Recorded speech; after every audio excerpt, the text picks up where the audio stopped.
मेरे साथ निकालें इब्रानियों 11 बाब उसकी 6 आयत। इब्रानियों 11 6 आयत। यहां पे लिखा हुआ है, और विश्वास बिना परमेश्वर को प्रसन्न करना अनहोना है या असंभव है, क्योंकि जो परमेश्वर के पास आने वाले को विश्वास होना चाहिए कि वो है और अपने खोजने वाले को प्रतिफल देता है। अपने खोजने वाले को प्रतिफल देता है। आपने कभी नोटिस करा है, शुरू हो रही है वर्स कि विश्वास बिना उसे प्रसन्न करना अनहोना है, और फिर कह रहा है कि जो परमेश्वर को खोजते हैं वो उनको प्रतिफल देता है। आपको मालूम, एक सच्चे विश्वास का जो आउटकम है, अगर मैं और आप कहते हैं कि हम विश्वासी लोग हैं, उसका जो फर्स्ट आउटकम है वो है कि हम परमेश्वर की खोज में लगे रहते हैं। That's faith. अगर आप नए नियम में भी पढ़ो, जिनके बारे में यीशु मसीह ने बोला कि तेरा विश्वास बड़ा है, वो क्या कर रहे थे? उसको खोज रहे थे कि नहीं प्रभु, जब तक तू मेरे लिए काम नहीं करेगा हम तुझे नहीं जाने देंगे। That's faith. एक और आयत निकालें, भजन संहिता 34 बाब उसकी 10वीं आयत। भजन संहिता 34 बाब उसकी 10वीं आयत। लिखा हुआ है, जवान सिंहों को तो घटी होती और वे भूखे भी रहते हैं, परंतु यहोवा के खोजियों को किसी भली वस्तु की घटी ना होगी। किसको नहीं होगी? जो परमेश्वर को खोजते हैं। यिर्मयाह 29 बाब उसकी 13वीं आयत। यिर्मयाह 29 बाब उसकी 13वीं आयत। परमेश्वर कहने लगे, तुम मुझे ढूंढोगे और पाओगे भी, क्योंकि तुम अपने संपूर्ण मन से मेरे पास आओगे। You will seek me and you will find me when you come to me with all your heart. अगर आप देखें परमेश्वर के वचन में, बाइबल में कितनी पुस्तकें हैं? कोई जवान बताए? 66 है ना? अगर आप उन 66 बुक्स को बहुत ध्यान से पढ़िए, किसी ना किसी तरीके से आपको ये जो परमेश्वर के खोजने का कॉन्सेप्ट है ना, वो नजर जरूर आएगा in every book of the Bible. और ये कोई ऐसा नहीं है, ये कोई ऐसी अप्रोच नहीं है कि हम बोलते हैं अच्छा भाई, अगर परमेश्वर मुझे छूना चाहते हैं, अगर परमेश्वर मुझे चंगा करना चाहते हैं, अगर परमेश्वर चाहते हैं कि मैं छुटकारा पा जाऊं, अगर परमेश्वर मेरे ऊपर अपनी बुलाहट रखना चाहते हैं, अगर परमेश्वर मेरा अभिषेक करना चाहते हैं, अगर परमेश्वर मुझसे बात करना चाहते हैं, तो वो तो कर ही सकते हैं, वो तो परमेश्वर है। नहीं, ऐसा नहीं है। जो बाइबल बात कर रही है वो कर रही है एक एक्टिव अप्रोच की, कि मुझे परमेश्वर के पीछे भागना है, मुझे परमेश्वर के पीछे दौड़ना है। सिर्फ ये नहीं कि अच्छा ठीक है वो तो परमेश्वर है, जब भी चाहेंगे मुझसे बात कर लेंगे। नहीं, इट्स एन एक्टिव परसूट।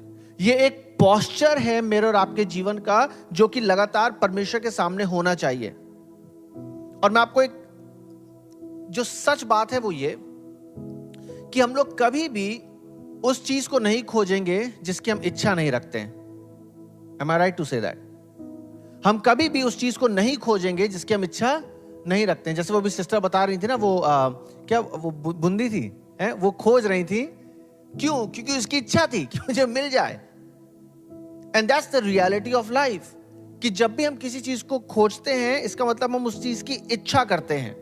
अब सुनिए, मत्ती उसका 16 बाब उसकी 24वीं आयत में यीशु मसीह कहने लगे, मत्ती 16:24 में लिखा है, तब यीशु ने अपने चेलों से कहा, यदि कोई मेरे पीछे आना चाहे तो अपने आप का इनकार करे और अपना क्रूस उठाए और मेरे पीछे हो ले।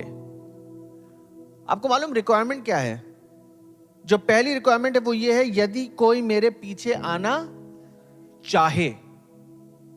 There has to be the desire first. मुझे लगता है कि कई बार जो हम लोग डिसाइपलशिप करते हैं ना, लोगों को चेला बनाने की कोशिश करते हैं, आई थिंक कई बार उसमें जो मिसिंग इंग्रेडिएंट होता है वो होता है डिजायर का। हम लोगों को चेला तो बना रहे हैं लेकिन उनमें डिजायर नहीं है। मैं आपको सच बता रहा हूं, अगर मेरे और आप में डिजायर नहीं होगी ना, तो चाहे कुछ भी कर लें आपके पादरी, चाहे आपके लीडर्स कुछ भी कर लें, मैं और आप चेला नहीं बनेंगे यीशु मसीह के। Because it requires a desire first. वो सबसे खास इंग्रेडिएंट है किसी भी डिसाइपलशिप का। अगर मैं परमेश्वर को चाहता हूं, अगर मेरे अंदर परमेश्वर की डिजायर है, तो मैं चेला बनने के लिए तैयार होऊंगा। अगर मेरे अंदर परमेश्वर की डिजायर है तो मैं तैयार रहूंगा कि किस तरीके से मुझे कहने लगा, अपने आप का इनकार करो, अपना क्रूस उठाओ और उसके पीछे हो लो। It starts with desire first. अगर मेरे आपके अंदर डिजायर नहीं होती है ना, तो जो डिसाइपलशिप होती है वो सिर्फ एक चीज प्रोड्यूस करती है, वो है शॉर्ट टर्म बिहेवियरल मॉडिफिकेशन। इसका मतलब थोड़े समय के लिए जो हमारा व्यवहार है वो बदल जाता है, बस उतना ही होता है। चर्च आते हैं, 4 अच्छी बातें कहते हैं, लोगों से प्रेज द लॉर्ड करते हैं और सब कहते हैं हाँ सब कुछ बहुत बढ़िया है। जब बाहर जाते हैं तो इसी जुबान से जिससे अभी महिमा करी है, इसी जुबान से जिससे अभी लोगों से प्रेज द लॉर्ड करा है, उसी जुबान से गंदी बातें भी निकलती हैं। बिकॉज इट्स शॉर्ट टर्म, क्योंकि डिजायर नहीं है। इसलिए आज की सुबह में हम बात करना मांगते हैं कि कितना जरूरी है परमेश्वर की खोज में रखना। जब मैं और आप परमेश्वर की खोज में रहते हैं तो हमें कलीसिया में जल्दी आने से कोई प्रॉब्लम नहीं होती और देर से जाने से भी कोई प्रॉब्लम नहीं होती। ऐसा नहीं लगता कि यार सुबह अब बताओ चर्च कर दिया, इतनी जल्दी कर दिया, अब जाना है। No, when we desire God we are willing to be early to serve God and stay late. जब हम परमेश्वर को डिजायर करते हैं, जब हम परमेश्वर की इच्छा रखते हैं, तो हम परमेश्वर की सेवा भी करना चाहते हैं। जब हमारे अंदर परमेश्वर की इच्छा होती है तो जो कुछ हमारा है, जो हमारे रिसोर्सेज हैं, हम जेनरसली परमेश्वर के किंगडम के लिए दे भी सकते हैं। हमें उसमें कोई चोट नहीं लगती है दिल पे कि नहीं अच्छा अब इतना पैसा देना पड़ रहा है या इतना काम करना पड़ रहा है, इतना समय देना पड़ रहा है। नहीं, बिकॉज वी नो कि जो कुछ हमारे पास है वो परमेश्वर की ओर से ही है। And because we have a desire for God, हमें उसमें कोई प्रॉब्लम नहीं होती अपना सब कुछ परमेश्वर के लिए देने के लिए। जब हम परमेश्वर की इच्छा करते हैं ना, तो जो कलीसिया है वो हमारे लिए प्रायोरिटी बन जाता है। जब हम परमेश्वर की डिजायर करते हैं तो बाइबल पढ़ना थकाने वाला काम नहीं लगता है, अच्छा लगता है परमेश्वर का वचन पढ़ना, क्योंकि परमेश्वर हमसे बात करता है। इन सब का जो शुरुआत है ना इन चीजों का, दैट इज डिजायर। और कई बार मुझे लगता है कि कलीसिया में जो थोड़ी सी प्रॉब्लम है वो ये कि हम परमेश्वर के लोगों में ऑल्टर पे डिजायर इंपार्ट कर रहे हैं, इच्छा इंपार्ट करना चाहते हैं, जो कि हम नहीं कर सकते। पादरियों के लिए, लीडर्स के लिए, वर्शिप टीम के लिए जो हम कर सकते हैं वो ये कि हम खुदा के लोगों के लिए एक ऐसी जगह तैयार कर सकते हैं जहां पे वो परमेश्वर के साथ एंगेज कर सकें। लेकिन हम परमेश्वर के लोगों में डिजायर नहीं डाल सकते। आप मेरे मन में किसी और चीज के लिए इच्छा नहीं डाल सकते जब तक मेरी रजामंदी ना हो। जो डिजायर है, जो इच्छा है, वो एक चॉइस है। जो अभी एग्जॉर्टेशंस हो रहे थे, जो गीत गाए जा रहे थे, उसमें यह कहा जा रहा था ना कि परमेश्वर को सबसे ऊपर रखें, सबसे ऊपर। It's a choice. आप किसी को फोर्स नहीं कर सकते, मैं आपको फोर्स नहीं कर सकता, आप मुझे फोर्स नहीं कर सकते। It's a desire. वो एक इच्छा है कि जब मैं और आप परमेश्वर को खोजते हैं। और मुझे लगता है कई बार जो सबसे ज्यादा फ्रस्ट्रेटिंग पार्ट होता है ना, एक पास्टर होने का, एक लीडर होने का, एक बाप होने का या एक टीचर होने का, वो ये होता है कि आप किसी के लिए कुछ चाहते हैं उनसे बढ़कर। जैसे माँ बाप है ना, वो बच्चों के भले के लिए चाहते हैं और बच्चे नहीं चाहते। आप कहते हैं यार क्या मतलब, मैं तुम्हारे भले के लिए बात कर रहा हूं। कई बार ऐसे हम जो पास्टर हैं, जो लीडर्स, हमको भी ऐसे फील होता है हम लोगों से ज्यादा चाहते हैं कि वो परमेश्वर की नजदीकी में आ जाएं, परमेश्वर की उपस्थिति में आ जाएं। एंड इट फ्रस्ट्रेट्स बिकॉज कई बार परमेश्वर के लोग नहीं चाहते, वो सिर्फ इतना चाहते हैं कि हम चर्च आ जाएं। हम चर्च आ गए और हमने अपना हफ्ते भर का जो कमिटमेंट था वो पूरा कर दिया। अब जो मुझे करना है वो मुझे करना है। बट हम बात कर रहे हैं डिजायर की। एंड आई विश कि मैं परमेश्वर के लिए इच्छा को आपके दिलों में डाल सकूं। मैं चाहता हूं, बट हम ये नहीं कर सकते। जो हम कर सकते हैं वो ये कि मैं आपके सामने प्रभु यीशु मसीह की खूबसूरती को बढ़ा सकता हूं, उसकी महिमा को उठा सकता हूं, उसकी महानता को आपके सामने दिखा सकता हूं। आपसे ये कह सकता हूं कि किस तरीके से मैं आपको आमंत्रित कर सकता हूं कि आप उसके प्रेजेंस में किस तरीके से उसकी भरपूरी को अनुभव कर सकते हैं। मैं आप ये सारे काम कर सकता हूं, लेकिन मैं आपके अंदर वो डिजायर नहीं डाल सकता, ना ही आप वो मेरे अंदर डाल सकते हैं। Because desire is a choice. Desire एक ऐसी चीज है, इच्छा एक ऐसी चीज है जिसकी मुझे और आपको खेती करनी पड़ती है। हम तो हिंदुस्तान के लोग हैं ना, कई बार देखा होगा किसान कैसे काम करते हैं, खेत में कैसे काम करते हैं। इच्छा एक ऐसी चीज है जिसकी मुझे और आपको खेती करनी पड़ती है। और मुझे ऐसा लगता है कि अब वो समय आ गया है जब हम लोगों को दोष देना बंद कर दें। अपनी आत्मिक प्रेरणा की कमी के लिए कई बार हम लोगों को दोष देते हैं। आपकी पादरी की गलती नहीं है, ये आपके लीडर्स की गलती नहीं है, आपके पड़ोसी की गलती नहीं है, आपके परिवारजनों की गलती नहीं है, किसी दूसरे मसीही की गलती नहीं है। कई बार हम अपनी जो कमी है आत्मिक प्रेरणा के लिए, उसके लिए दूसरों को दोष देते हैं। अभी 2 हफ्ते पहले की बात है, इससे पहले कि हम इंडिया आए, मेरी कलीसिया में एक भाई है, उसका परिवार है, तीन बच्चे हैं, पत्नी है। और एक दिन वो चर्च नहीं आया, तो मैंने ऐसी, उसकी पत्नी चर्च आई थी, मैंने उससे पूछा कि तुम्हारे हस्बैंड चर्च क्यों नहीं आए। तो उसने कहा कि उसका कोई पर्सनल मैटर्स हैं और कुछ इश्यूज हैं जो कि रिजॉल्व हो रहा है, इसलिए वो चर्च नहीं आया। तो हमारे जो कलीसिया के एक और पादरी, उन्होंने उसको मैसेज करा कि तुम्हें आज देखा नहीं चर्च में, क्या हुआ। तो कहने लगा कि पादरी साहब, मैं बहुत फ्रस्ट्रेट हो गया हूँ। क्यों फ्रस्ट्रेट हो गया हूँ? मैं कहने लगा, मैं इस कगार पे आ गया हूं जब मुझे चर्च छोड़ने की इच्छा हो रही है। क्यों? क्योंकि मैं देख रहा हूं कि कई ऐसे लोग हैं, आप लोग कितनी बार जो चीजें प्रीच करते हैं और जो चीजों को बोलते हैं, खासतौर से टाइदिंग वगैरह के बारे में, मैं देख रहा हूं कि लोग उसको मान ही नहीं रहे, लोग उसको सुन ही नहीं रहे। मेरे खुद के बच्चे इस बात को नहीं मान रहे हैं, तो फिर मैं चर्च क्यों आऊं जब खुदा के लोग परमेश्वर के वचन को मानना ही नहीं चाह रहे हैं। तो हम लोग ने उससे बोला, एक बात बताओ, अगर लोग मानना नहीं चाह रहे हैं तो इसका कहां से कनेक्शन हुआ कि तुम चर्च नहीं आना चाहते हो? क्यों? क्योंकि वो अपने डिजायर की कमी के लिए लोगों को ब्लेम कर रहे हैं कि क्योंकि लोग ऐसे हैं इसलिए मैं नहीं आऊंगा। नहीं नहीं नहीं, आप इसलिए नहीं आ रहे हैं क्योंकि आपकी इच्छा नहीं है। You don't Dzire God that much. देखिए, कई बार हमारे लिए बहुत आसान होता है कि हम शैतान को ब्लेम कर सकते हैं, है ना, क्योंकि लोगों को ब्लेम कर सकते हैं, अपने लीडर्स को ब्लेम कर सकते हैं, इनकी वजह से हम नहीं आ रहे, इन्होंने ऐसा कर दिया। नहीं नहीं नहीं, I think it's high time that we stop blaming others for the lack of our spiritual motivation. और मुझे और आपको जरूरत है कि हम खुद अपने दिलों में परमेश्वर के लिए एक इच्छा को उत्पन्न करें। यह हमारी चॉइस है।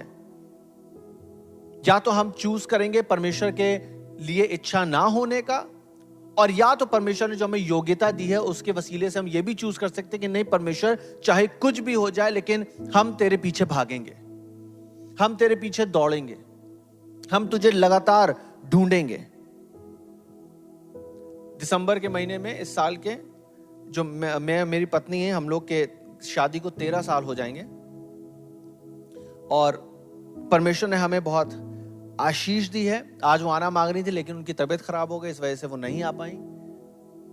लेकिन इन 13 सालों में जो हमने एक बात सीखी है वो ये कि जब हमारी शादी हुई है और आज का जो दिन है, आज मुझे और मेरी पत्नी को और भी ज्यादा जरूरी है कि हम जो परमेश्वर ने हमारे बीच में जो प्रेम रखा है ना, उसकी खेती करते रहें, उसको कल्टीवेट करते रहें, उसकी किसानी करते रहें। क्योंकि मैं आपको सच बता रहा हूं, पता नहीं, शायद यहाँ पे काफी हस्बैंड्स बैठे हैं, आपका एक्सपीरियंस शायद डिफरेंट होगा मेरे से, लेकिन मैं हर सुबह ये सोच के नहीं उठता हूं कि मैं अपनी पत्नी से बहुत प्यार करता हूं।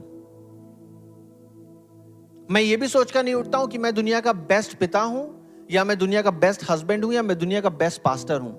लेकिन मुझे एक बात मालूम है, अगर मुझे ये सब करना है तो मुझे मेरे अंदर एक डिसिप्लिन बनाना पड़ेगा।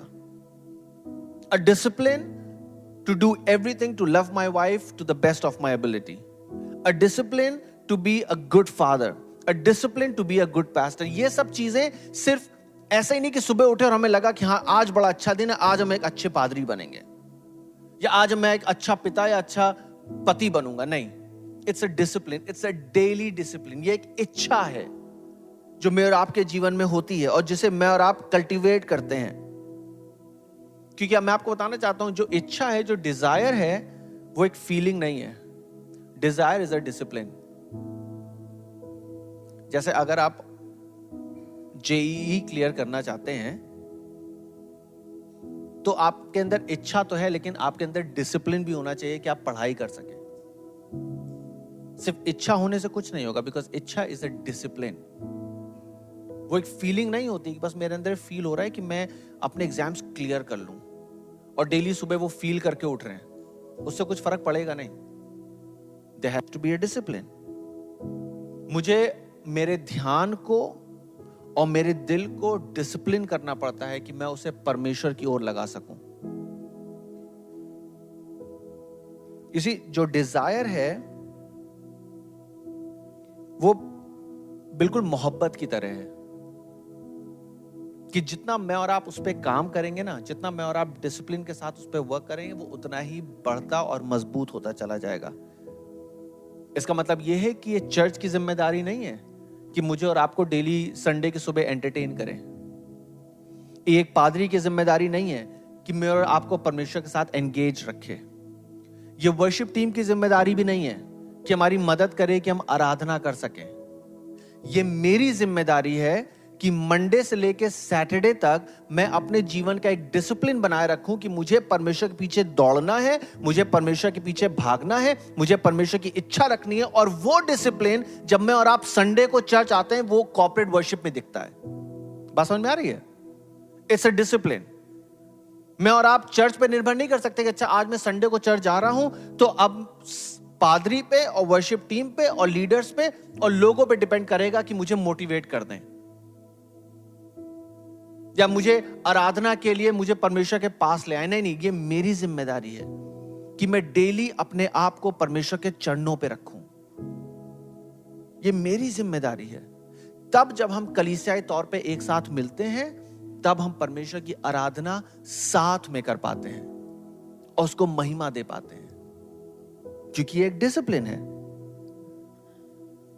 एक कारण है कि क्यों ये जो परमेश्वर के खोजने का जो कॉन्सेप्ट है, ये बार बार हमें परमेश्वर के वचन में दिखता है। और कारण ये है क्योंकि जो हमारा जो पापी मनुष्यत्व है, उसकी एक आदत है कि जब चीजें बहुत अच्छी होती हैं तो हम परमेश्वर को भूल जाते हैं। जब चीजें खराब होने लगती हैं तब हम परमेश्वर की तरफ दौड़ने लगते हैं। और ये एक आदत, ये हमारा मनुष्यत्व है जो कि पाप की वजह से हमारे अंदर है, कि जब चीजें छूट जाती है ना, हाथ से निकल जाती है, तब हमें उनकी वैल्यू मालूम पड़ती है। आपको तो मैं अपनी वाइफ को, अपने बेटे को सबसे ज्यादा कब मिस करता हूं? जब मैं अपनी मिनिस्ट्री की ट्रिप्स पे बाहर जाता हूं। क्यों? क्योंकि अब वो मेरे साथ नहीं है, वो सिंगापुर में है, मैं कहीं और हूं। मैं उनको कॉल कर रहा हूं, मिस कर रहा हूं, डेली उनसे बात करता हूं, लेकिन जब मैं घर वापस आता हूं तो मेरे अपने काम होते हैं। कई बार मुझे अपने आप को याद दिलाना पड़ता है कि I have to value them. आपको मालूम है शिमशोन को अभिषेक का वैल्यू कब मालूम पड़ा? उसकी अनॉइंटिंग की जो वक्त थी वो कब मालूम पड़ी? जब वो निकल गई, when God took it away। शाऊल को परमेश्वर की आत्मा की कीमत तब मालूम पड़ी जब वो परमेश्वर का आत्मा उस पे से उठा लिया गया। एसाव को पहलौठेपन का जो हक जो होता है उसकी वैल्यू तब मालूम पड़ी जब वो उससे छिन गया। इज़राइल को वाचा के संदूक की वैल्यू तब मालूम पड़ी जब पलिश्तियों ने उसको उनसे छीन लिया था। That's when they realized कि उन्होंने खोया क्या है। और आपको मालूम, मुझे और आपको चर्च की वैल्यू उस दिन मालूम पड़ी जब सरकार ने कह दिया कोविड के समय कि अब बेटा चर्च बंद, कोई चर्च नहीं जाएगा, क्योंकि गैदरिंग हो नहीं सकती थी, लोग आ नहीं सकते थे। तब हमें वैल्यू मालूम पड़ी कि जब हम एक साथ इस तरीके से आ पाते हैं तो परमेश्वर का कितना धन्यवाद हो कि हम आराधना कर सकते हैं। क्यों? क्योंकि वो चीजें हमसे जब ले ली गई तब हमें उनकी वैल्यू मालूम पड़ी। आपको पता एक मैरिज जो है, एक शादी जो है, वो कैसे खत्म होती है? जब आप उस व्यक्ति के पीछे नहीं भाग रहे हैं जिसके पीछे आपको भागना चाहिए। जब आप उसको छोड़ के किसी और व्यक्ति के पीछे भागने लगते हैं, वो एक शादी का अंत है। आपको मालूम विश्वास का अंत कब होता है? जब आप उस परमेश्वर को छोड़ जिसके पीछे आपको भागना चाहिए, उसको छोड़ के किसी और चीज के पीछे भागते हैं। वो मेरे और आपके विश्वास का अंत है। क्योंकि परमेश्वर ने हमें सृजा ही इस तरीके से है कि मैं और आप उसके पीछे दौड़ें, मैं और आप उसके पीछे भागें, मैं और आप उसकी खोज में रहें।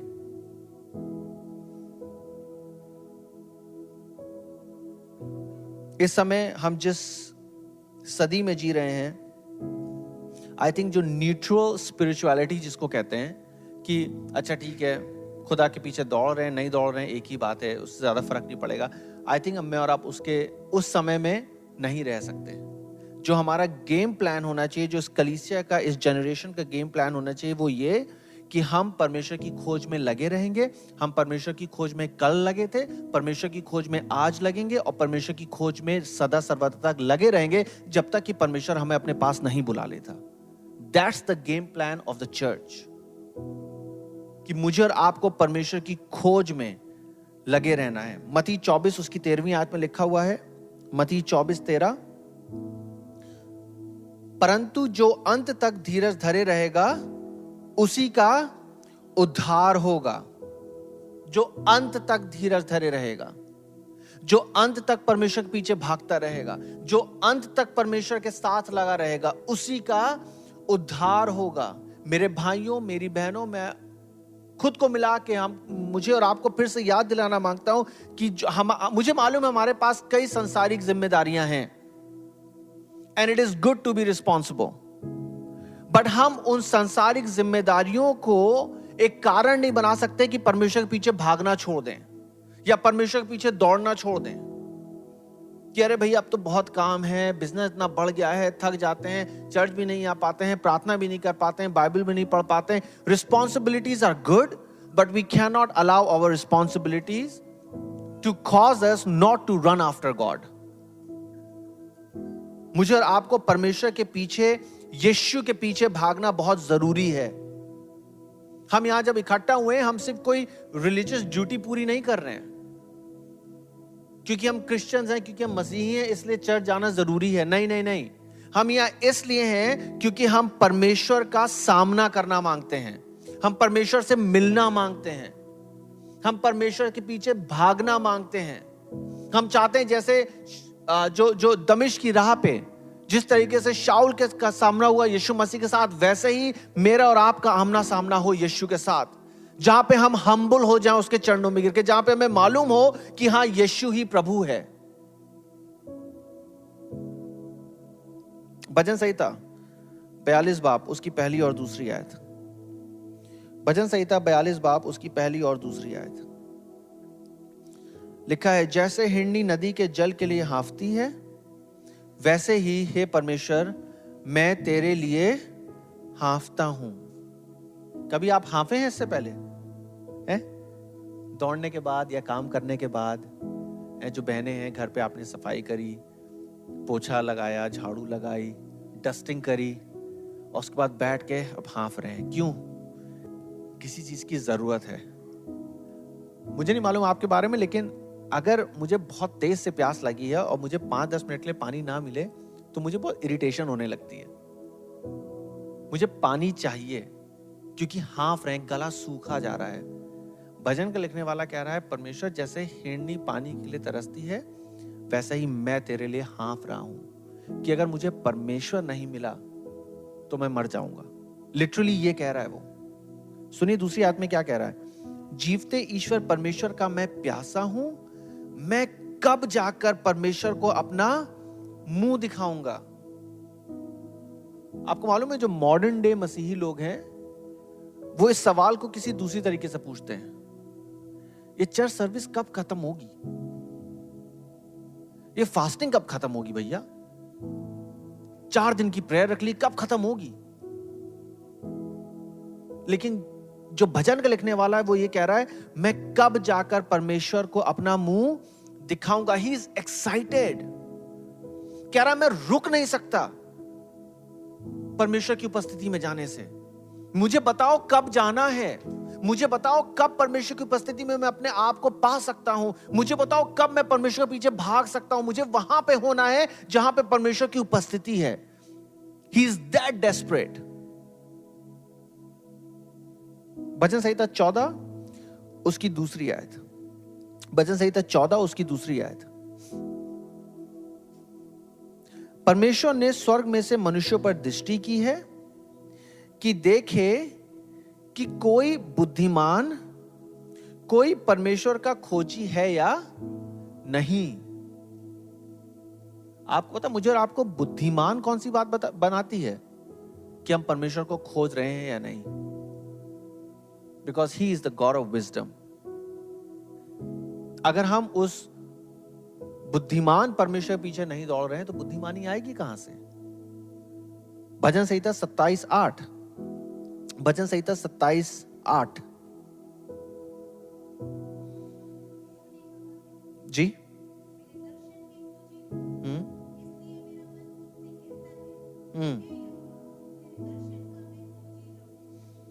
क्योंकि तूने मुझसे कहा है मेरे दर्शन के खोजी हो, इसलिए मेरा मन तुझसे कहता है कि हे यहोवा मैं तेरे दर्शन का खोजी रहूंगा. ये नहीं कह रहा मैं आज रहूंगा, या ये भी नहीं कह रहा जब कल मेरे पास टाइम होगा तब रहूंगा. ही इज सेइंग कि मैं तेरे उपस्थिति का खोजी रहूंगा. I was yesterday, I am that today and I am gonna be that tomorrow as well. मैं तुझे खोजूंगा. आपको मालूम, हम परमेश्वर को इसलिए खोजते हैं क्योंकि परमेश्वर ने सबसे पहले मुझे और आपको खोजा है. अगर आप याद करके देखो, उत्पत्ति 3 बाब उसकी 9वीं आयत में जब आदम और हवा ने गुनाह करा परमेश्वर के अगेंस्ट और छुप गए, जब उनको मालूम पड़ा कि वो नंगे हैं, ये छुप गए, जब परमेश्वर आए तो परमेश्वर ने पहला सवाल क्या करा कि तू कहां है? आपको मालूम है, परमेश्वर का पहला सवाल जजमेंट का सवाल नहीं था. परमेश्वर का पहला सवाल गुस्से का सवाल नहीं था. परमेश्वर का पहला सवाल जो था वो डिसअपॉइंटमेंट का, निराशा का भी सवाल नहीं था. वो सवाल ये था कि तू कहां है? उत्पत्ति की शुरुआत से ही परमेश्वर ने मुझे और आपको दिखा दिया है, दर्शा दिया है कि परमेश्वर का दिल मेरे और आपकी ओर कैसा है. परमेश्वर का सबसे पहला सवाल था कि आदम तू कहां है? मैं तुझे खोज रहा हूं, मैं तुझे ढूंढ रहा हूं. हम जो शाम के पहर में समय बिताते थे वो कहां चला गया? तू क्यों छुपा हुआ है? किस बात से छुपा हुआ है? That was the question. तू है कहां? खुदा के लोगों, मैं आपको आज जब हम इस सेशन को एंड कर रहे हैं, आपको एक अच्छी बात से उभारना मांगता हूं कि परमेश्वर आज भी मेरे और आपकी खोज में लगा हुआ है. This is not a one way thing कि हम परमेश्वर के पीछे दौड़े, हम परमेश्वर के पीछे भागे. परमेश्वर आज भी हमारी खोज में लगा हुआ है. मेरे साथ निकालें होशे नबी की पुस्तक. होशे नबी की पुस्तक निकालें.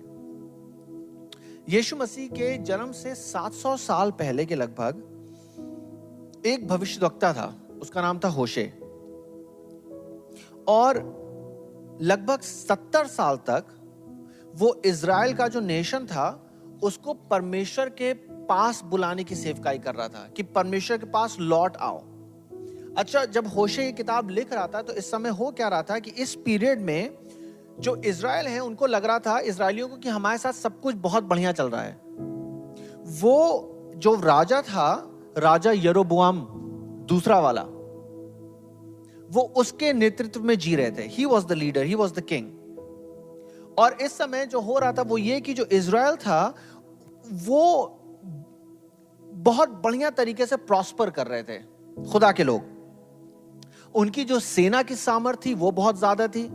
इनकी जो अर्थव्यवस्था थी वो मानो आसमान छू रही थी. हर चीज में ये इंडिपेंडेंट थे, इनको किसी चीज की जरूरत नहीं थी. नेशन के पास सब कुछ था, लोगों के पास सब कुछ था, बहुत पैसा था. Things were good. उनको ऐसा लग रहा था सब चीजें सही रास्ते पे जा रही हैं. लेकिन खुदा बाप क्या कर रहा था? खुदा बाप इनके दिलों को जांच रहा था. और जो हार्ट ऑफ द मैटर था, जो खास बात थी इस पूरी सिचुएशन में, वो ये कि सब कुछ होते हुए भी जो इज़राइल थे वो उनके पास एक आत्मिक बीमारी थी, वो एक आत्मिक बीमारी से जूझ रहे थे। वो आत्मिक बीमारी क्या थी कि अपनी सफलता में वो उस खुदा को भूल गए जिसने उन्हें सफल बनाया था। कुछ सिमिलर सा लग रहा है? वो अपनी सफलता में उस खुदा को भूल गए जिसने उन्हें सफल बनाया था। उनके पास सब कुछ था, लेकिन अपने दिलों में वो परमेश्वर से दूर हो गए थे। उन्होंने परमेश्वर पे भरोसा रखना छोड़ दिया था, उन्होंने परमेश्वर को इज्जत देनी छोड़ दी थी, उन्होंने परमेश्वर पे डिपेंड होना छोड़ दिया था, उन्होंने परमेश्वर की आराधना करनी छोड़ दी थी। और उसके रिजल्ट में हुआ क्या कि ये सब के सब बंधुआई में चले गए, खुदा के लोग। क्योंकि सब कुछ अच्छा था, तो खुदा की जरूरत किसको है? सब कुछ बढ़िया तो चल रहा है। At the and they went into bondage. इसीलिए ये जो भविष्यवक्ता था होशे नबी, ये इजराइल के जो लोग हैं इनसे बात कर रहा है, जिनको लग रहा है कि हमारे साथ सब कुछ बहुत अच्छा चल रहा है, हम प्रॉस्पर कर रहे हैं, लेकिन अंदर ही अंदर वो एक आत्मिक बीमारी का शिकार थे। वो बंधुआई में थे, मूर्ति पूजा की बंधुआई में थे, परमेश्वर से बहुत दूर हो गए थे। लेकिन परमेश्वर उनको भूला नहीं था। सुनिए होशे पहला बाप उसकी दूसरी आयत में परमेश्वर ने होशे से बोला, होशे पहला बाप उसकी दूसरी आयत, जब यहोवा ने होशे के द्वारा पहल बातें की, तब उसने होशे से यह कहा, जाकर एक वैश्या को अपनी पत्नी बना ले और उसके कुकर्म के लड़के बालों को अपने लड़के बाले कर ले, क्योंकि यह देश यहोवा के पीछे चलना छोड़ कर वैश्या का सा बहुत काम करता है। थोड़ी देर के लिए हम होशे की पोजीशन को समझेंगे, ठीक है, ताकि हम समझ पाए कि यहां पे हो क्या रहा है। शायद होशे नबी जब बढ़ रहा था, जब बड़ा हो रहा था, ये लड़का अपनी पूरी जिंदगी ये सोच के चल रहा होगा कि हाँ, मैं परमेश्वर ने जो मुझे काम दिया है मैं उसके लिए तैयार हूं, ठीक है।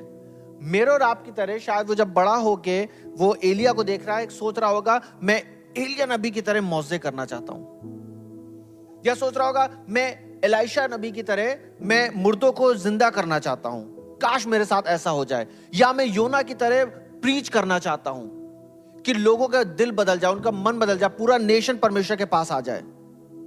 लेकिन परमेश्वर ने कहा, ना तुम मौजे करोगे, ना तुम मुर्दों को जिलाओगे, और ना ही तुम खड़े होके पूरे नेशन को प्रचार करोगे कि वो मेरे पास और लौट जाए। तुम्हारा काम यह है कि तुम्हें एक वैश्या से शादी करनी है। उसको लग रहा होगा ये तो रेज्यूमे में था ही नहीं है? नबी होने का मतलब है कि आप बड़े काम करें, मौजे करें, मुर्दों को जिलाएं, प्रचार करें। आप मुझसे कह रहे हैं वैश्या से शादी कर लो। But that was his appointment. परमेश्वर वो चाह रहा था कि होशे एक वैश्या से शादी करे। क्यों? क्योंकि परमेश्वर अपने लोगों को बताना चाहता है कि मैं आज भी तुम्हें ढूंढ रहा हूं। इससे फर्क नहीं पड़ता तुम कितने गंदे हो गए हो, इससे फर्क नहीं पड़ता तुम कितने दूर भाग गए हो, इससे फर्क मुझे नहीं पड़ता कि तुम कितने टूट गए हो, लेकिन आज भी तुम्हारा परमेश्वर तुम्हें ढूंढ रहा है।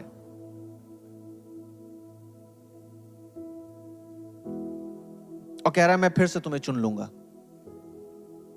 अगर तुम मेरे पास आ जाओ।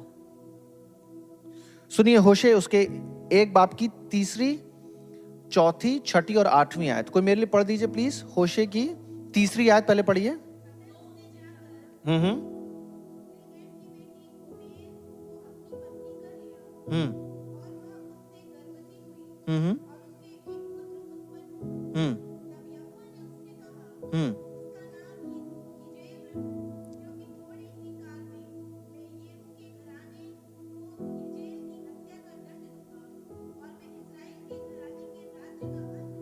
अब सुनिए, बहुत ध्यान रखिएगा, इसके कॉन्टेक्स्ट में जो नाम है ना, यजेल या जजरियल, इसका अर्थ है कोई भविष्य नहीं। It means no future.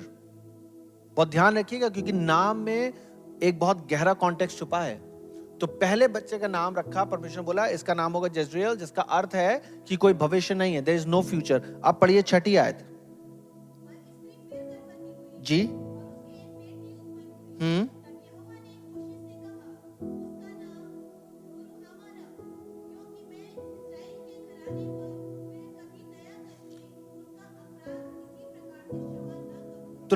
हमा का अर्थ हुआ कोई भी दया नहीं, देयर इज नो मर्सी।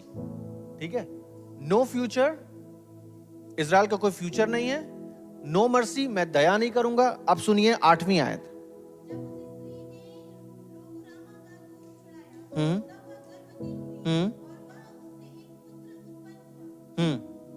और 9वीं आयत पढ़िए।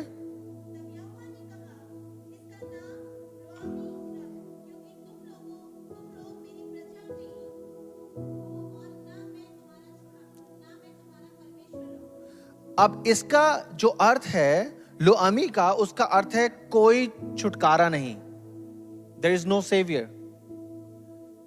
3 बच्चे थे और परमेश्वर ने स्पेसिफिकली बोला इनका नाम ये रखना। क्यों? क्योंकि वो किसी ना किसी तरीके से इजराइल से रिलेटेड है।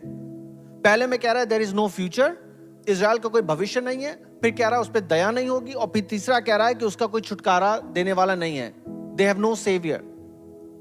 आपको मालूम है आज भी हम एक ऐसे संसार में जी रहे हैं जहां पे कई लोग बिना भविष्य के जी रहे हैं। And I am not talking about कि उनके पास नौकरी नहीं है या उनके पास एजुकेशन नहीं है, मैं उस भविष्य की बात कर रहा हूं कि उन्हें नहीं मालूम कि आगे चल के होने क्या वाला है। हमें यह नहीं मालूम हम जी क्यों रहे हैं। कई ऐसे लोग इस समय आज भी हैं जिनके पास भविष्य नहीं है, जिनके पास दया नहीं है। उन्हें लग रहा है मुझे दया कौन दिखाएगा, मैं तो इतना बिगड़ गया हूं, मैं तो इतना बर्बाद हो गया हूं, मुझ पे दया करेगा कौन। मैंने जिस तरीके से बातें करी हैं, मैंने जिस तरीके से रिश्ते निभाए हैं, मैंने जिस तरीके से लोगों को अपने जीवन में ट्रीट करा है, मुझ पे दया करेगा कौन। और वहीं लोग ऐसे भी हैं जो कि बिना छुटकारे के जी रहे, उन्हें नहीं मालूम मेरा छुटकारा कैसे होगा। दे डोंट नो कि उनका सेवियर कौन होगा। और तो भी हम एक ऐसे परमेश्वर की सेवकाई करते हैं जो कि विश्वास योग्य है, जो कह रहा है कि मैं अभी भी मैं चाहता हूं कि तुम मेरे पास वापस आ जाओ। शायद तुम्हारे पास कोई, तुम्हें लग रहा है भविष्य नहीं है मेरा, तुम्हें लग रहा है मुझ पे कोई दया नहीं करेगा, तुम्हें लग रहा है तुम्हारा छुटकारा कहां से होगा, तुम मेरे पास आ जाओ, because I am seeking you. सुनिए होशे 3 बाब उसकी पहली और दूसरी आयत। होशे 3 बाब पहली और दूसरी आयत। फिर यहोवा ने मुझसे कहा, अब जाकर एक ऐसी स्त्री से प्रीति कर जो व्यभिचारिणी होने पर भी अपने प्रिय की प्यारी हो, क्योंकि उसी भांति यद्यपि इजराइली पराये देवताओं की ओर फिरे और दाग की टीकियों से प्रीति रखते हैं, तो भी यहोवा उनसे प्रीति रखता है। कहने लगा, तब मैंने एक स्त्री को चांदी के 15 टुकड़े और 1.5 होमेर जव देकर मोल लिया। मुझे बहुत स्ट्रेंज लगा था ये, जब मैंने इस बात को सोचा कि होशे को अपनी ही पत्नी को खरीदना पड़ा था। वो किसी और की बीवी नहीं थी, होशे ने उससे शादी करी थी, लेकिन उसे उसी के लिए दाम देना पड़ रहा है। और जो दाम यहां पे लिखा है ना, वो उस समय में एक स्लेव का दाम हुआ करता था। जब आप किसी स्लेव को खरीदते थे तो उसका यह दाम हुआ करता था। मेरे और आपके साथ भी ठीक कुछ ऐसा ही है। हमने अपने आप को पाप के लिए बेच दिया। हम हैं तो परमेश्वर के, या यूं कह लीजिए थे तो परमेश्वर के। परमेश्वर ने अपनी आराधना के लिए हमें सृजा था, लेकिन हमने अपने आप को शैतान के हाथों में बेच दिया, हमने अपने आप को पाप के हाथों में बेच दिया। और परमेश्वर ने क्या करा, होशे ने तो जो स्लेव का जो प्राइस था वो दिया था, लेकिन परमेश्वर ने अपना एक लौता पुत्र यीशु मसीह में और आपके लिए दे दिया। वो कहने लगा, क्योंकि मैं, जो तुम देख रहे हो होशे, तुम्हें लग रहा होगा कि ये तो इस अपनी बीवी से इतना प्यार करता है कि जब वो व्यभिचारिणी हो गई उसके बावजूद भी उसे खरीदने के लिए तैयार है। परमेश्वर कह रहा है, बेटा मैंने तुम्हारे लिए, बेटी मैंने तुम्हारे लिए अपने एक लौते पुत्र को दे दिया है, ताकि मैं तुम्हें अपने साथ, अपने पास वापस बुला सकूं, ताकि मैं फिर से तुम्हारे साथ एक रिश्ता रख सकूं। और खुदा के लोगों, आज भी मैं आपको उभारना मांगता हूं, वो दयावान परमेश्वर, वो दयालु परमेश्वर इंतजार कर रहा है कि कब तुम उसकी ओर भागने लगो और वो तुम्हें अपने हाथों में थाम ले।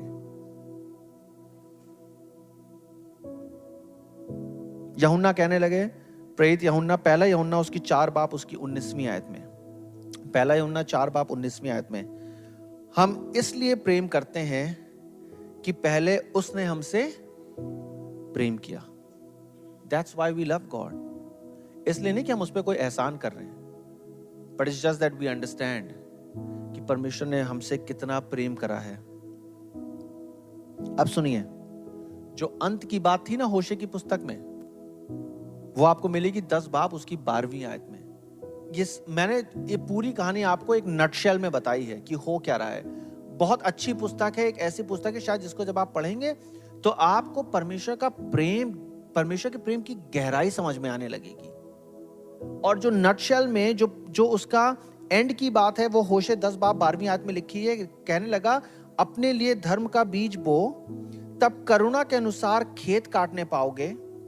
अपनी पड़ती भूमि को जोतो, देखो अभी, सब मिलके बोले अभी, यहोवा के पीछे हो लेने का समय है, कल नहीं, ठीक है, बाद में नहीं। ये नहीं बोले कि अच्छा एक हफ्ते बाद जब हमारे पास समय होगा। परमेश्वर वचन कह रहा है अभी वो समय है जब परमेश्वर के पीछे हो लेने का समय है, कि वो आए और तुम्हारे ऊपर उद्धार बरसाए। मुझे नहीं मालूम हम में से कितने लोगों को आज परमेश्वर के उद्धार की जरूरत है। और मैं उद्धार की बात उस रिलेशन में नहीं कर रहा हूं कि अभी तक मसीही नहीं है लेकिन आज मसीही बनना है, लेकिन मैं उद्धार की बात कर रहा हूं कि जब आप परमेश्वर के साथ चल भी रहे हैं, जब आप चर्च भी आ रहे हैं, तब भी चीजें ऐसे लग रहा है जैसे बिगड़ती चली जा रही हैं। परमेश्वर मुझे नहीं मालूम ये वाला काम कैसे होगा, परमेश्वर मुझे तेरे छुटकारे की जरूरत है। और इन सब परेशानियों की वजह से आपने शायद अपने आप को परमेश्वर से दूर भी कर लिया है। क्या फायदा दुआ करके, क्या फायदा अपने पादरी साहब की काउंसिल लेके, क्या फायदा चर्च आके जब चीजें चल नहीं रही हैं। नहीं, परमेश्वर कह रहा है आज अभी यहोवा के पीछे हो लेने का समय है। Don't wait. इंतजार नहीं करिए कि जब मेरी पढ़ाई खत्म हो जाएगी, जब मेरा ये खत्म हो जाएगा, जब यह बिजनेस अच्छा हो जाएगा, तब हम आराम से परमेश्वर के पीछे चलेंगे। नहीं, अभी वो समय है, क्योंकि तुम्हारा परमेश्वर तुमसे प्यार करता है। यही तो कह रहा था परमेश्वर इजराइलियों से कि चाहे तुम टूटे हुए हो, चाहे तुम जितने भी गिरे हुए हो, चाहे जितने बिखरे रहे हो, चाहे जितने अविश्वासी रहे हो, शायद तुमने कई बार 12 अपने आप को मुझसे दूर कर लिया है, लेकिन जो तुम्हारी परेशानी का, तुम्हारी तकलीफ का जो एंटीडोट है वो ये कि मेरे पीछे हो लो। Don't stay far away from your God. यीशु से दूर मत रहो, उसके पीछे भागो, उसके पीछे हो लो। और परमेश्वर कह रहा है तब मैं अपनी निगाहें तुम पे लगाऊंगा।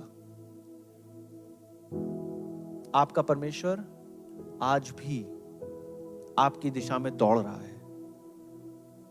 और मैं इसको परमेश्वर के लिए पूरी इज्जत के साथ इस स्टेटमेंट को बोल रहा हूं कि कई बार हमें लगता है ना कि हम लोग इस स्टेटमेंट को ऐसे यूज करते हैं जैसे यहोवा एक ऐसा प्रेमी है जो अपनी प्रेमिका के पीछे दौड़ रहा है। नहीं, वो ऐसे पागलों वाला प्रेमी नहीं है। परमेश्वर एक ऐसा प्रेमी है जो कि मुझे और आपको अपने हाथ से जाने नहीं देना चाहता। वो तो ऊपर से देख के कहता होगा कि मेरे बच्चे, मेरी बेटी, तुम कर क्या रहे हो? This is where your life is. तुम्हारा जीवन मेरी शरण में है, तुम्हारी आशीषें मेरी शरण में है। तुम क्यों किसी और के पीछे भाग रहे हो? तुम क्यों किसी और चीज पे अपना मन लगा रहे हो जब तुम्हारा मन मेरी ओर होना चाहिए? और आज मेरी ये प्रार्थना है कि हम में से कोई भी जन किसी भी तरीके से, मुझे मालूम है कि कई बार हम लोग चर्च में तो होते हैं, इनफैक्ट मिनिस्ट्री भी कर रहे होते हैं, लेकिन कई बार हमारे मन परमेश्वर से दूर हो जाते हैं। शायद आपने किसी से कोई बातें शेयर नहीं करी हैं, शायद आप किसी से बांट नहीं पाए हैं क्योंकि आपको शर्म आ रही है, यार मैं तो चर्च में रेगुलर आता भी हूं, तब भी कैसे ऐसा हो सकता है मेरे साथ। I want to tell you today कि परमेश्वर आपके हृदय को जानता है और जांच रहा है। आप सबसे वाली बात छुपा सकते हैं लेकिन अपने परमेश्वर से नहीं, क्योंकि उससे कुछ नहीं छुपता। He knows मैंने और आपने क्या करा है, और उसके बावजूद भी अपनी बाहें फैला के मेरे आपसे कह रहा है कि बेटे घर लौट आ, come back, because my love is for you. मैं तुमसे नफरत नहीं करता हूं, मैं तुमसे खिसाया हुआ नहीं हूं, मैं तुम्हें दोषी नहीं ठहरा रहा हूं। मैं तो ये चाह रहा हूं, एक बाप ये चाह रहा है कि मेरे बेटे घर लौटा, ताकि आप अपने जीवन को उस भरपूरी के साथ जी पाए जो भरपूरी यीशु मसीह में है। थोड़ी देर अपने सरों को झुकाएंगे, अपनी आंखों को बंद करेंगे।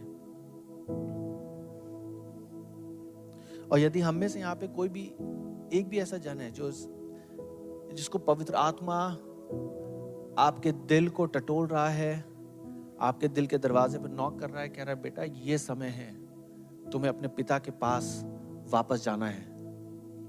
You cannot stay far from your father for too long. आज वो समय है, अभी यहोवा के पीछे हो लेने का समय है।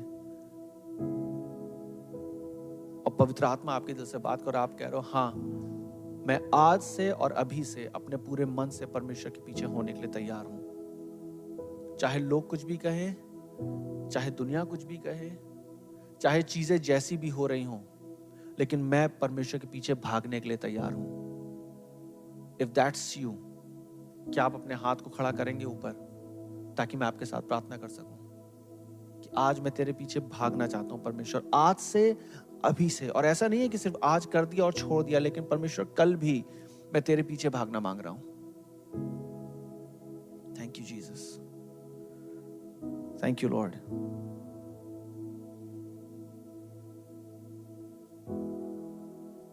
खुदावन, हम आपकी जिस तरीके से आपने हमसे मोहब्बत करी है,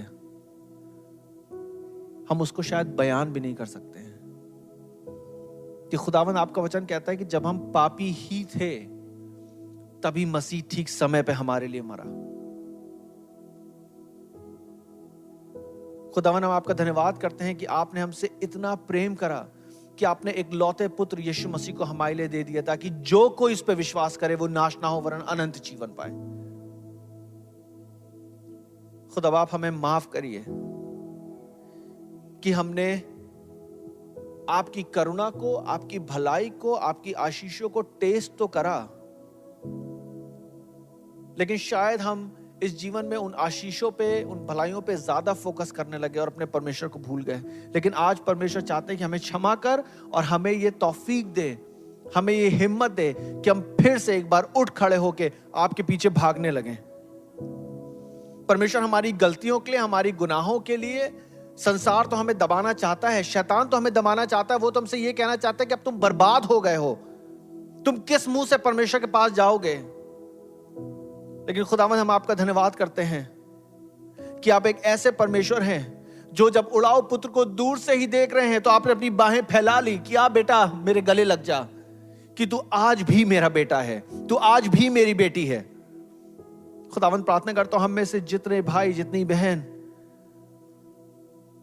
आज इस बात को कह रहे तेरी आत्मा के द्वारा कि परमेश्वर हमारी मदद कर, हम तेरे पीछे भागना मांगते हैं। खुदावंद, आज प्रार्थना करता हूं एक नई ज़ील की इन दिलों में, परमेश्वर के लिए एक नई ज़ील की, कि पवित्र आत्मा आपने जो इनके दिलों में जिस अग्नि को शुरू करा है खुदावंद, वो अग्नि बढ़ती चली जाए, कि संसार की कोई भी बात इस ज़ील को खत्म ना कर पाए।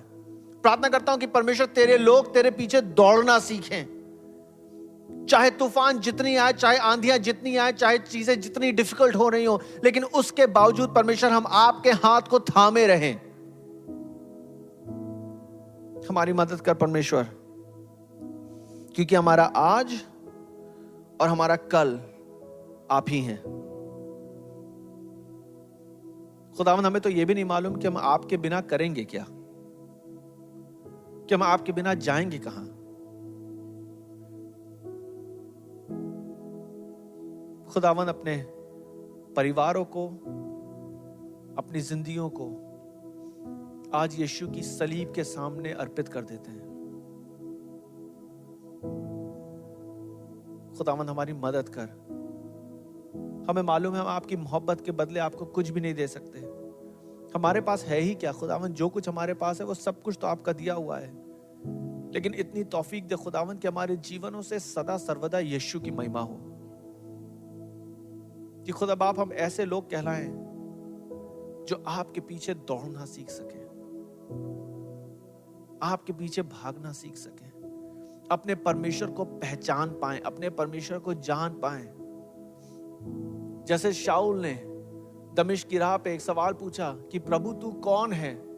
खुदावंद वैसे ही वो सवाल रोज प्रतिदिन हमारे दिलों में हो कि प्रभु यीशु मसीह, हम आपको और जानना चाहते हैं, और करीब से जानना चाहते हैं। रोज बरोज खुदावंद कि अपने रिश्ते को आपके साथ मजबूत करें। पवित्र आत्मा हमारी मदद कर, हमें क्षमा कर खुदा बाप, जब हमने अपनी राहें ले ली हैं, लेकिन आज फिर से आपके पास वापस आना मांग रहे हैं। खुदावंद आपका नाम मुबारक हो, यीशु मसीह के नाम से मांगते हैं।